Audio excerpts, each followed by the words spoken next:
मुझे लगता है आपको अपना वोट भेज देना चाहिए। खादिम साहब, मैं अपने ज़मीर के खिलाफ नहीं जा सकता और मेरे लिए ज़रूरी है मैं अपने लोगों की हकीकी नुमाइंदगी करूं।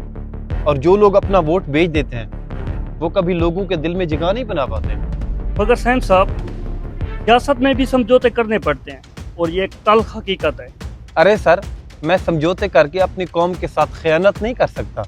अगर मैंने आज अपना वोट बेच दिया तो कल को मुझे मुंह छुपाने के लिए जगह नहीं मिलेगी और मेरे लिए ये ज़रूरी है कि मैं अपनी कौम की नुमाइंदगी करूं। आप दोनों की बातें सुनकर ऐसे लगता है जैसे आप सियासत की बजाय किसी चाय की दुकान पर बैठे हैं। खादिम साहब, क्या आपने कभी ये सोचा है कि आपके वोट बेचने का फ़ायदा क्या है? आपका वोट सिर्फ आवाम के लिए होना चाहिए। तुम अपनी ज़बान संभाल कर बात क्या करो। संभाल कर बोलना तो आपकी जिम्मेदारी है खादिम साहब, मगर सवाल ये है कि जब आपने अपने वोट बेचे तो आवाम की भलाई के बारे में सोचा? क्या तुम्हें ये बात समझ नहीं आती कि ये मौका बार बार नहीं मिलता? मौका तो तब मिलता है जब आप लोगों की बातों में थोड़ी सच्चाई होती है। ये तो ऐसी बात है ना जैसे किसी ने कहा हो कि बाजार में सब्जी सच्ची है मगर सब्जी बेचने वाला खुद उस पर पानी मिला रहा हो। देखें, हमें अपने ज़मीर की बात सुननी चाहिए और अवाम हम पर भरोसा करती है। हमें यूँ मायूस नहीं करना चाहिए उन्हें। फिर सर आप बताएं, आपके सामने बैठे ये बुजुर्ग लोग ये कहते हैं कि सच्चाई बेचने के लिए ये क्या मौका है? आप इनसे सवाल नहीं करेंगे कि इन्हें खुद सच्चाई का क्या पता है? तुम क्या समझते हो? हमें पता है हमने कितनी मेहनत किया है। जी खादिम साहब, आपकी मेहनत तो सब जानते हैं। क्या आपने भी कभी आवाम की मेहनत को समझा है?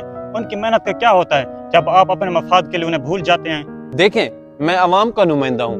मैं उनकी फलाह व बहबूद के लिए काम करूँगा और मैं अपने असूलों पर चलता हूँ। अगर मैंने आज अपना ज़मीर बेच दिया तो कल को बेचता ही रहूँगा। मैं ये सब कुछ अफोर्ड नहीं कर सकता। और आप लोग, अगर आप अपना सच बेच दें तो आपकी हैसियत अवाम की नज़र में फरोख्त शुदा हो जाएगी। क्या तुम्हें ये पता नहीं है पिछले 20 साल से हम आवाम की खिदमत कर रहे हैं। जी सैम साहब, खादिम साहब ठीक कह रहे हैं। खिदमत तो आप कर रहे हैं लेकिन अवाम को आप भूल चुके हैं। न जाने किसकी खिदमत कर रहे हैं। खिदमत का मतलब ये नहीं है कि आप महीने में एक दफ़ा चले जाएं उनकी कुलखानियाँ या उनकी जनाजे में शरीक हो जाएं। खिदमत का मतलब ये है कि आप अवाम के दर्द को समझें, उनके दर्द को उनकी नज़र से देखें और महसूस करें। तब जाके कोई बात बनती है, तब जाके वो नुमाइंदा खड़ा करते हैं। तो फिर सर आपको ये सोचना होगा कि जब खादिम साहब अपना वोट बेचते हैं तो फिर वो कौन सी खिदमत करते हैं? अपने ज़मीर की खिदमत कर रहे हैं या फिर किसी और की? तुम्हारी ये सारी बातें गैर मुनासिब है। खादिम साहब, आपका काम तो है सियासत करना, मगर क्या आपने कभी ये सोचा है कि आपकी सियासत का सच क्या है?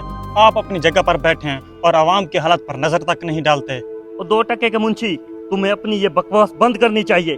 तो फिर आप लोग बंद करेंगे या फिर मैं? क्योंकि आपकी बातों में तो कोई वजन नहीं है।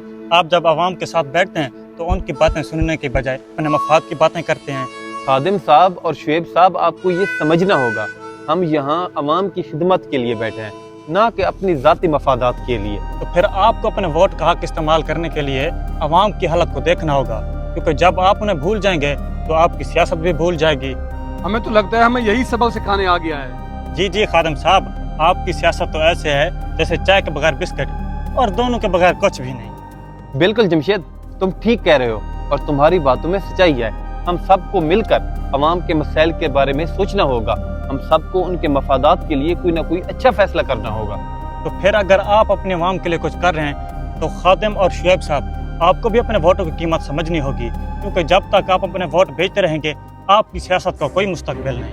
तो फिर सैम साहब, हम ना समझें? नहीं जनाब, बैठिए, कोई चाय बोतल मंगवाते हैं। और अब तो खाने का टाइम भी हो गया है, बैठिए ना।